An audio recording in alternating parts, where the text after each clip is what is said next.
J'ai décidé de me présenter aux élections municipales de 2020 à Périgueux pour apporter une alternative à ce qui se fait habituellement, c'est-à-dire en termes de partis politiques. La liste que je vais représenter s'intitule « Mon parti c'est Périgueux ».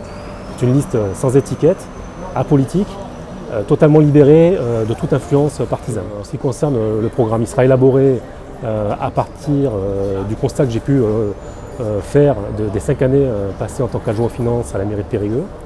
Cela fait déjà quelques temps que j'ai évoqué les 4 grands thèmes pour moi qui seront ceux de la campagne, à savoir dans un premier temps la question de l'attractivité de la ville, avec tout ce que ça peut comporter en termes de fiscalité, d'emploi, de logement, de commerce, de sport, de culture, etc. Le deuxième point pour moi traitera des relations entre Périgueux et le Grand Périgueux. De très nombreuses compétences sont aujourd'hui gérées par l'agglomération. Troisième thème, ce que j'appelle la co-construction, qui pour moi va au-delà de ce qu'on appelle la démocratie participative.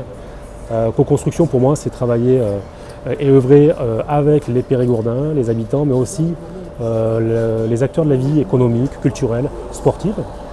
Et le dernier point, ça échappera à personne, traitera de l'écologie, du développement durable. En ce qui me concerne, je parlerai de développement durable pragmatique et je ne verserai pas dans l'écologie politique. J'ai été déçu par beaucoup de choses. Maintenant, je préfère m'attacher à ce que j'entends.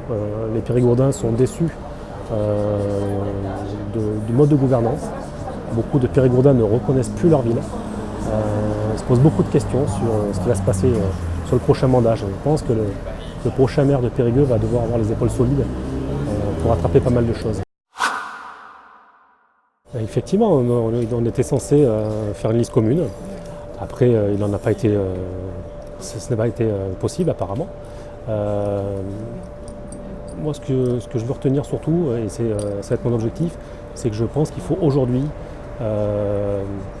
faire appel à une nouvelle génération d'hommes et de femmes qui sont de toute sensibilité et dont la seule motivation va être de faire primer le collectif et l'intérêt général.